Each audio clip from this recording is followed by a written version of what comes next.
Hi నేను సతీష్. ఈ ప్రోమోలో 3 గొడవలు జరిగాయి కదా, ఆ మూడింటి గురించి ఎవరు తప్పు ఎవరిది రైట్ మాట్లాడుకుందాం. అయితే దీనికంటే ముందే ఈ నామినేషన్ ప్రాసెస్ ఎట్లా జరిగింది, ఎవరెవరు నామినేట్ అయ్యారు, ఇవన్నీ కలిపి ఇప్పటికి ఒక వీడియో అప్లోడ్ చేశా న్యూస్ బోర్డ్లో. ఆ వీడియో చూడడం వాళ్ళైతే చూడండి, చాలా ఇంట్రెస్ట్గా ఉంటుంది. ఎప్పటికప్పుడే అనేకమైన అప్డేట్స్ లీక్స్ అన్నీ కలిపి వీడియోస్ ముందుగానే అందిస్తా ఉన్నా. సో ఫస్ట్ టైం చూసేవాళ్ళు లైక్ షేర్ సబ్స్క్రైబ్ అయితే మర్చిపోకండి. సరే, ఇంకా ఇది సీజన్ స్టార్టింగ్లోనే ఈ కామనర్స్కి ఓనర్స్గా పెట్టి లగ్జరీ హౌస్లో పెట్టి మంచిగా ఫెసిలిటీస్ అన్నీ పెట్టి వాళ్ళు పనులు చెప్పాలి. అట్లాగే ఈ టెనెంట్స్ అని చెప్పేసి సెలబ్రిటీగా వచ్చిన వాళ్ళని టెనెంట్స్గా పెట్టి వాళ్ళతో పనులు చేయించాలని చెప్పినప్పుడే నేను క్లియర్గా ఒక మాట చెప్పా నా రివ్యూలో అనాలిసిస్లో. ఏమంటే బిగ్ బాస్ ఖచ్చితంగా ఇంకా పచ్చిగా నేను చెప్పాలంటే రఫ్ లాంగ్వేజ్లో చెప్పాలంటే కామనర్స్ను సంకనాకించడానికే వాళ్ళను ఓనర్స్గా చేసి సెలబ్రిటీలను టెనెంట్స్గా పెట్టి పనులు అప్పగించారని అర్థమవుతూ ఉంది. దీనివల్ల అంతిమంగా లబ్ధి పొందేది ఈ ప్రాసెస్లో టెనెంట్స్ సెలబ్రిటీలే. ఎందుకంటే వాళ్ళు ఒళ్ళు హోనం అయిపోయేలాగా పనులన్నీ చేస్తుంటే పనుల్లాగా మూలబడి ఉంటుంటే వీళ్ళేమో చక్కగా వచ్చి బిందాస్గా హల్చల్ చేస్తా బిందాస్ లైఫ్ అని మాదిరిగా చక్కగా మంచిగా ఫుడ్ వాళ్ళందరితో పనులు చేయించుకుంటే పని చేసేవాడి మీద ఆటోమేటిక్గా సానుభూతి వస్తుంది. వీళ్ళకైతే వీళ్ళేంటి పని పాట లేకుండా ఎంతసేపు వాళ్ళకే చెప్పి వీళ్ళకే నెగిటివ్ వస్తుంది. పైగా ఇది కాన్సెప్ట్. అదే ఒకవేళ రివర్స్లో పెట్టిండే ఆ సెలబ్రిటీలకి లగ్జరీ లైఫ్ ఫుడ్ అంత పెట్టి మీరు పనులు చెప్పండి, ఆ కామనర్స్ పనులు చేస్తారు అని ఒకవేళ కాన్సెప్ట్ మార్చి ఉంటే ఈ సెలబ్రిటీస్ బాగా బిస్కెట్ అయిపోయే వాళ్ళు విపరీతమైన నెగిటివిటీ వచ్చేసి కామనర్స్ మీద సింపతి వచ్చిందని చెప్పి కదా. ఇప్పుడు ఎగ్జాక్ట్గా అదే జరుగుతూ ఉంది. అలాగే ఈ కాన్సెప్ట్ కూడా ఎందుకు ఇచ్చాడు ఈ కామనర్స్కి ఎట్లా అంటే, బిగ్ బాస్ థీమ్ ఇక్కడ మైండ్ గేమ్ ఎట్లా అంటే, ఒక సామాన్యుడికి అధికారం ఇస్తే వాళ్ళు ఎట్లా బిహేవ్ చేస్తారు, అధికారాన్ని అహంకారంగా మార్చుకుంటారా అలంకారంగా మార్చుకుంటారా అసలు ఏంటి. ఎందుకంటే ఈ కామనర్స్గా వచ్చిన వాళ్ళని కింగులు చేసి ఆ సెలబ్రిటీగా వచ్చిన వాళ్ళని బొంగులు చేస్తే ఈ కింగులు ఆ బొంగులతో ఎలాగ ఆడుకుంటారు ఏంటి, అసలు ఎవరు అంతిమంగా ఆడియన్స్ దృష్టిలో కింగ్ ఎవరు బొంగు ఎవరు అవుతారనే ఉద్దేశంతోనే ఈ కాన్సెప్ట్ అయితే డిజైన్ చేశాడు. దీనివల్ల చాలా మసాలా చాలా కంటెంట్ అయితే వస్తూ ఉంది. ఇప్పుడు సరే 3 గొడవలు కదా. ఫస్ట్ ఏంటి, ఆయన మాస్క్ మ్యాన్ హరీష్ వచ్చి ఆ శ్రీజ ప్రియ వెళ్తూ ఉంటే టెనెంట్స్ దగ్గరికి వెళ్ళి అక్కడ సృష్టి వర్మ అట్లాగే రాము రాధుడు ఫుడ్ తింటూ ఉంటే వెళ్ళారు కదా. ఆయన ఒక మాట అన్నాడు, ఓనర్స్ వచ్చి టెనెంట్స్ దగ్గరికి వెళ్ళి తింటూ ఉంటే వీళ్ళ స్థాయి పెరుగుతుంది అనే మాదిరిగా ఒక డైలాగ్ అయితే వేశాడు. దాంతో అక్కడ మాస్క్ మ్యాన్ అంటా ఉన్నాడు కదా, ఓనర్స్ వచ్చి టెనెంట్స్ దగ్గర తింటే ఆటోమేటిక్గా వాళ్ళ ఓనర్స్ గొప్పతనం బయటపడుతుంది అన్నాడు.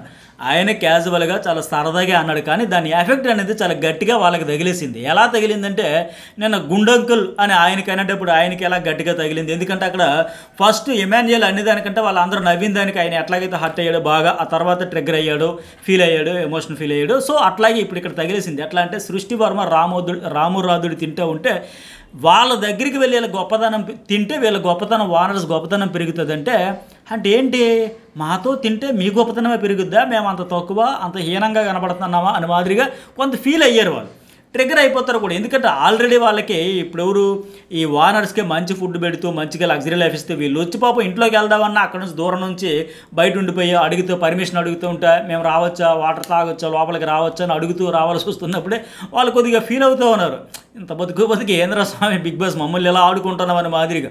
సో అలాంటి దగ్గర మళ్ళీ వాళ్ళకి మంచి ఫుడ్ పెట్టి వీళ్ళకేమో పంపించి నార్మల్ ఫుడ్ పంపుతూ ఉండేసరికి ఇప్పుడు అక్కడ వాళ్ళు కొద్దిగా ట్రిగ్గర్ అయ్యారు, ఫీల్ అయ్యారు. ఏంటి వీళ్ళు మాతో తింటే వీళ్ళ గొప్పతనం పెరుగుద్దా అంటే మేము అంత తక్కువ, ఇంత తక్కువలు కూడా కలుపుకుంటూ పోతున్నారా మీరనే మాదిరిగా కొంత ట్రిగ్గర్ అయితే అయ్యారు. అట్లాగే అక్కడ రామురాధుడు కూడా వేరే ఇంటెన్షన్ కూడా ఏం లేదు. ఆయన కాస్త కన్ఫ్యూజ్లోనే మాకు ప్రాబ్లం అవుతుందేమో, రూల్స్ బ్రేక్ చేసినట్లు కదా, ఎవరి ఫుడ్ వాళ్ళే తినాలేమో అనే మాదిరిగా అంటే దాని గురించి పెద్ద గొడవ అయితే అయిపోయింది. ఎందుకంటే వీళ్ళు ఓకే ఈ శ్రీజ కావచ్చు ప్రియ కావచ్చు ఓనర్స్ కనుక ఇక్కడికైనా వచ్చి తినొచ్చు, ఎక్కడైనా తినొచ్చు ఉండొచ్చు. కానీ ఇప్పుడు ఒక ఎగ్జాంపుల్ చెబుతా, రియల్ లైఫ్లో మీ ఇంట్లో ఒక సర్వెంట్ ఉన్నాడు కదా అని చెప్పేసి వాళ్ళ ఇంటికి వెళ్ళిపోయి నేరుగా ఆడకుండా చేయకుండా వెళ్ళిపోయి తీసుకుని తినేరు కదా, అడుగుతారు కదా, వెళ్ళి తినాలన్నా ఏదైనా చేయాలన్నా సరే ఆయన పిలవాలి వెళ్ళాలి, లేదంటే వెళ్ళాకని సరే వాళ్ళు ఆహ్వానించి పెడితేనే అభిమానంతోనో గౌరవంతోనో పెడితే అప్పుడు కదా తినేది. రిక్వెస్ట్ అయితే చేసుకొని తినాలి కదా, పర్మిషన్ అయితే తీసుకోవాలి కదా. మన ఇంట్లో పని చేస్తాను కదా, వాళ్ళ ఇంట్లోకి ఎప్పుడు పడితే అప్పుడు వెళ్ళిపోయి ఏది పడితే ఎలా పడితే అలా తినేస్తూ ఉంటామంటే కుదరదు కదా, నడవదు కదా. సో ఓనరే అక్కడ చేసేవాళ్ళు ఉండేవాళ్ళే వీళ్ళు టెనెంట్స్ అని చెప్పేసిన మాత్రాన మేము ఎలాగైనా తింటాం చేస్తామంటే కాదు. పైగా ఇక్కడ ఇంకోటి ఏంటంటే ఆ రాము కూడా ఏదో వేళ హర్ట్ చేసే మా తినొద్దని ఆయన ఉద్దేశం కూడా ఏంటంటే ఏమో రూల్స్ బ్రేక్, మీ ఫుడ్ మీది మా ఫుడ్ మాదే కదా, మీకు సెపరేట్గా మా టెనెంట్సే వచ్చి వండుతున్నారు, మాకేమో బిగ్ బాస్ పంపిస్తున్నాడు కదా, తినకూడదేమో, ఆ రూల్స్ ఒకవేళ బ్రేక్ చేస్తే మాకు ఎఫెక్ట్ అవుతుందేమో అంటే సృష్టి కూడా భయపడి వెనక్కి ప్లేట్లు తీసుకుంది. దానికి వీళ్ళు ఫీల్ అయిపోయారు. సో మేము అన్నీ ఫుడ్స్ ఇస్తున్నాం కదా, బిస్కెట్స్ ఇస్తాను, ఏమవి అరటిబళ్ళు ఇస్తున్నాం, అన్నీ ఇస్తున్నాం కదా, మీరేంటి అతడు కావాలని ఇన్నోసెంట్గా నటిస్తున్నాడు, ఇన్నోసెంట్ కార్డు వాడుతున్నాడు అనే మాదిరిగా వీళ్ళు ట్రిగ్గర్ అయిపోయారు. కానీ అతడు నెగిటివ్గా చూస్తున్నాడు, చెప్పే విధానం బాగలేదని మాదిరిగా వీళ్ళు హర్ట్ అయ్యారు. కానీ అతనికి వేరే ఉద్దేశం లేదు, కేవలం ఏమో మాకు మళ్ళీ బ్యాండ్ బాజా అవుద్దేమో అని భయపడే ఉద్దేశంతో అని అన్నాడు. అందుకు మించి ఏమో ఆయనదైతే అక్కడేం తప్పు అయితే లేదని అది అనిపిస్తుంది చూస్తూ ఉంటే. మరి ఎపిసోడ్ చూసేకల్లా పూర్తి డీటెయిల్స్తో మాట్లాడు. ఇంకోటి ఏంటంటే ఈ మాస్క్ మ్యాన్ వర్సెస్ తనూజ పడుతుంది కదా, మా ఇంట్లో ఫుడ్ గురించి, బిహేవియర్ గురించి. మా ఇంట్లో 24 hours ఫ్రిడ్జ్లో పెట్టుకునే తర్వాత హీట్ చేసుకుని తింటామంటే మీకు తెలిసి మీ ఇంట్లో ఎట్లా ఉంటారో ఎట్లా తింటారో, బట్ ఈ ఇంట్లో తెలియదు కదా ఈ ఫుడ్ గురించి, ఫ్రిడ్జ్ గురించి. ఇవన్నీ ప్రతి సీజన్లో ఉండే పంచాయతీలే. మరి దేనికని మొత్తానికి ఈ సీజన్లో ముందు తనూజ వర్సెస్ మాస్క్ మ్యాన్ గట్టిగా ఉండబోతుందని అర్థమవుతుంది. ఇక మూడో పంచాయతీ అసలు గొడవ ఎవరిదంటే Sanjana versus Asha Shaini and housemates. Sanjana versus housemates అనే చెప్పాలి. అయితే నిన్న ఒక లీక్ వచ్చేటప్పుడు నేను ఫస్ట్గానే ఎర్లీగా చాలా వేగంగా చెప్పేస్తా, బిఫోర్ 24 hours ఇట్లా వచ్చేస్తాను నా నుంచి అప్డేట్స్. ఆ వీడియోలో కూడా చెప్పా సంజన నామినేట్ అయ్యింది, ఎందుకు ఏంటని చెప్పేటప్పుడు కొన్ని ఆవిడలో ఎందుకు నామినేట్ చేస్తారంటే రూడ్నెస్ ఉంది, రూల్స్ ఫాలో అవ్వట్లేదంటే ఆ తమిళలు కూడా పెట్టి చెప్పారు కదా, మనకైతే ఇంతవరకు కనిపించలేదు, మరి ఎక్కడ రూల్స్ బ్రేక్ చేసింది, మరి వాళ్ళు కూడా బ్రేక్ చేస్తున్నారు, అలాగే రూడ్నెస్ ఇంతవరకు కనబడలేదు అన్నాం కదా. కానీ ఇప్పుడు అయితే అది మనకు ముందుగా వచ్చేసిన లీక్స్. కానీ ఇప్పుడు ఈ పాయింట్ ఆఫ్ వ్యూలో జరిగిన హీట్ ఆఫ్ మూమెంట్లో ఆవిడ ఆర్గ్యుమెంట్లో ఆవిడ యాటిట్యూడ్ అవన్నీ చూస్తే నిజంగా ఒక రకంగా కొద్దిగా అతిగానే బిహేవ్ చేసింది ఆవిడ. సో ఆ తప్పే లేదనిపించింది. ఎందుకంటే ఇప్పుడు ఇక్కడ ఆశాషాని ఆ వాష్రూమ్ క్లీనింగ్ ఆమెతో పని చేయించుకునే బాధ్యత ఆర్మీ మ్యాన్ పవన్ కళ్యాణ్కి ఇచ్చారు. ఇప్పుడు అవి బాగా చేయకపోతే అతనికి కోటింగ్ పడుద్ది, అతను కూడా చేయించలేకపోతే అతనికి ఇద్దరికి బ్యాటింగ్ అవుద్ది. ఆమె చేయకపోతే అతను అడుగుతాడు, అతను చేయించుకోకపోతే అతను బిగ్ బాస్ అడుగుతాడు. ఇవన్నీ పంచాయతీలు ఉంటాయి, ఆవిడ చేస్తూ ఉంది. అలాంటి నేపథ్యంలో ఈ సంజన వెళ్ళి బాత్రూంలో షాంపూ పెడతా, ఫేస్ వాష్ పెడతా, బాడీ మాయిశ్చరైజ్ పెడతా, లోషన్స్ పెడతా, అవన్నీ పెడతాననేటప్పుడు ఆ అమ్మాయి వచ్చి కొద్దిగా తీసేయండి, ఇవన్నీ అక్కడే ఉన్నాయంటే నేను అక్కడే ఉంచుతా అని మళ్ళీ అరవడం ఎందుకు? సో ఇప్పుడు అందరూ కలిపి అమ్మాయిలు అందరూ కలిపి 8 మంది ఉన్నారు, అందరూ చెరువు 4 తీసుకెళ్తే అది వాష్రూమ్ ఎందుకు అవుద్ది, స్టోర్ రూమ్ అవుద్ది. సో ఆ విషయం వాళ్ళు ఎంత చెప్పినా అర్థం చేసుకోదా హౌస్ మేట్స్ అందరూ వచ్చి చెప్పినా, ఆ పవన్ కళ్యాణ్ కూడా వచ్చి చెబుతున్నాడు, నేను వాష్రూమ్ ఇన్ఛార్జ్గా చెబుతా ఉన్నా, వానర్గా చెబుతా ఉన్నా, మీరు అక్కడ పెట్టకూడదు అనేటప్పుడు రూల్స్ పాటించాలి కదా, పాటించకుండా నా మీద ఎందుకు అరుస్తున్నారు? మరి ఈ అమ్మాయి ఆవిడ ఆశషైని విషయంలో ఎంత రూడ్గా మాట్లాడింది అక్కడ.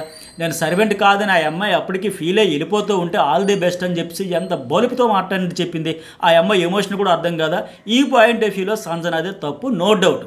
మళ్ళీ అమాయకంగా స్నానం తాలూకా వస్తువులన్నీ కూడా స్నానం రూమ్లో పెట్టుకోవద్దు, తల మీద పెట్టుకుంటామంటే ఏమో అక్కడ స్పేస్ అంతా లేదా, అందరూ కలిపి అక్కడ చిన్న వాష్రూమ్లన్నీ పెట్టుకుంటే ఇంకా ఎట్లా అవుతుంది, అది గలీజ్ కావదా? సో అక్కడ స్పేస్ చాలా ఉంది కదా, కానీ కావాలని ఇప్పుడు చేసిందన్న విషయం అర్థమైతే ఉంది. అప్పటికి ఆయన చెబుతూ ఉన్నా, ఎంతమంది చెబుతూ ఉన్నా సరే వినిపించుకోదు, వితండవాదం చేస్తా, నేను ఇంతే, నేను మోనార్కు, నేను సీతయ్యన మాదిరిగా బిహేవ్ చేసింది. సో అప్పటికి వాళ్ళు అన్నారు మీకు అర్థం కావట్లేదు, ఇంతమంది చెబుతున్నా, హౌస్ అంతా చెబుతున్నా మీకు అర్థం కావట్లేదు, అయితే అందరూ పెడితే ఎట్లా ఉంటుంది, ఆవిడ క్లీన్ చేసి ఆమెకి ఇబ్బంది అవుతుంది. ఇప్పుడు 2 పాయింట్లు ఇక్కడ గుర్తుపెట్టుకోవాలి. ఏమంటే ఇక్కడ పని చేయకుండా ఉన్న వాళ్ళు ఎవరంటే సంజనకి ఏ పని లేదు, అలాగే సుమన్ శెట్టికి లేదు, తినడం, కూర్చోవడం, కుదిరితో మాట్లాడడం, లేకపోతే లేదు, ఇవే చేస్తా ఉన్నారు. ఇలాంటప్పుడు ఇవిడేమనింది, నేను ఎవరికైనా హెల్ప్ చేస్తాను, పని చేస్తానని చెప్పిన సంజన ఆశాషాయిని తనకు అప్పచెప్పిన పని చేసేటప్పుడు ఇబ్బంది అవుతుంది అనేటప్పుడు ఆవిడ కోఆపరేట్ చేయాలి కదా. ఈవిడికంటే పని పాట లేదు, ఆవిడ పని చేస్తూ ఉంది, నాకు డిస్టర్బెన్స్గా ఉంది, కొద్దిగా తీసి మీరు బయట పెట్టుకునేటప్పుడు కోఆపరేట్ చేయాల్సింది పోయి ఖాళీగా ఉన్న ఈవిడికి అంత కోపం ఇది వచ్చేసేటప్పుడు మరి పని చేస్తుంది కదా ఆవిడికి మండదా? ఇప్పుడు ఆ వాష్రూమ్లో గత సీజన్లో చిన్న తల వెంట్రుకలు పడితేనే జుట్టు పట్టుకుని కొట్టుకునే స్థాయికి వెళ్ళారు కదా. నేను ఇక్కడే పెడతా, నేను ఎలాగే పెడతా, మీరేం చేసుకుంటారో చేసుకుని, నేను ఎవరు మాట వినను, రూల్స్ వినను, పాటించను, ఇది కరెక్ట్ కాదు. ఈ యాటిట్యూడ్, ఈ రూడ్నెస్ అనేది ఎక్కడ బయటపడింది. దీని తర్వాత నామినేషన్ ప్రాసెస్లో ఇవన్నీ పాయింట్లుగా పెట్టి ఆవిడనైతే చేశారు. అయితే డిఫెండ్ చేసుకునే విధానం బాగుంది, మనం ప్రోమో వచ్చేటప్పుడు ఆర్గ్యుమెంట్ చేసేటప్పుడు ఇవన్నీ మనం చూసాం. కానీ దానికి బేస్మెంట్ ఏంటంటే ఇక్కడ ఆవిడ చేసిన ఆ అతి వల్ల ఆవిడకి ఇంకా తప్పులేదు అనిపించింది వాళ్ళందరూ చెప్పడం వల్ల. ఏమైతే ఖాళీగా ఉండేటప్పుడు ఏమైంది చెప్తే చేయొచ్చు కదా. పైగా మీరు ఫుటేజ్ కోసం చేస్తున్నారు, కంటెంట్ కోసం చేస్తున్నారంటే ఈ చీప్ కామెంట్స్ వద్దు అని తిరిగి ఆవిడ అరిచి చెబుతుంది. మళ్ళీ ఆవిడేమంటుందంటే నా మీద బాసిజం పనికిరాదు, నాకు గట్టిగా అరిచి చెబితే బాగోదంటే మరి ఆశషైని వచ్చి చాలా పొలైట్గా, ఒబిడియంట్గా, ఆవిడ కాన్ఫిడెన్స్ తక్కువగానే ఉంది. ఆవిడకి పెయిన్ అనిపించింది చెప్పేటప్పుడు ఈవిడ ఎట్లా బిహేవ్ చేసింది నేను సర్వెంట్ కాదంటే నేను డానా ఏదో పదం వాడింది కదా, నేను డాన్ కూడా కాదా, డాన్ సంథింగ్ ఏదో అనింది. అట్లాగే ప్రేమతో చెబితే చేస్తానంట, బతిమలో అడలేంటి. మరి ఈవిడేమైనా ప్రేమతో చెప్పింది, పెద్ద వాయిస్తో అరిచి చెప్తే నేను అరుస్తా చెబుతా, నేను కంటెంట్ కోసం కాదు, ఫుటేజ్ కోసం కాదు, ఇలాంటి చీప్ కామెంట్స్ వద్దని చెప్పి ఈవిడే ఎక్కువ మాట్లాడేస్తూ ఉంది. పని చేయని ఈవిడికే ఎంత ఉంటే పని చేస్తా కింద మీద పడతా ఉన్నారే వాళ్ళకి మరి ఎంత ఉంటుంది. సో ఈ పాయింట్ ఆఫ్ వ్యూలో కూడా ఖచ్చితంగా సంజనాదే తప్పు. వాళ్ళు కామనర్స్ విషయంలో నామినేట్ చేసేటప్పుడు గట్టిగా డిఫెండ్ చేసుకుంది అనుకున్నాం, కానీ అంతకుముందు ఇంత జరిగిన తర్వాత తప్పలేదు, నో డౌట్ ఈవిడిదే తప్పు. సో 3 పంచాయతీలు ఇవి. మరి మీకేమనిపించింది, ఎవరిది తప్పు ఎవరిది రైట్ అనిపించింది కూడా మెసేజ్ అయితే పెట్టండి. ఫస్ట్ టైం చూసే వాళ్ళు లైక్ సబ్స్క్రైబ్ మర్చిపోండి. ఎప్పటికప్పుడు అప్డేట్స్ అని చాలా ఎర్లీగా వచ్చేస్తాయి. నామినేషన్ ప్రాసెస్ గురించి ఇప్పటికే న్యూస్ బాల్లో వీడియో పెట్టా, ఈ సంజన నామినేట్ అయ్యిందని చెప్పి భరణి ఒక్కడే అవ్వలేదని చెప్పి ఇలా చాలా అప్డేట్స్తో ఫుల్ డీటెయిల్స్తో అయితే న్యూస్ బాల్లో జర్నలిస్ట్ హదీస్లో డిఫరెంట్ కంటెంట్తో వీడియోలు వస్తాయి. లైక్ షేరు సబ్స్క్రైబ్ అయితే మర్చిపోకండి.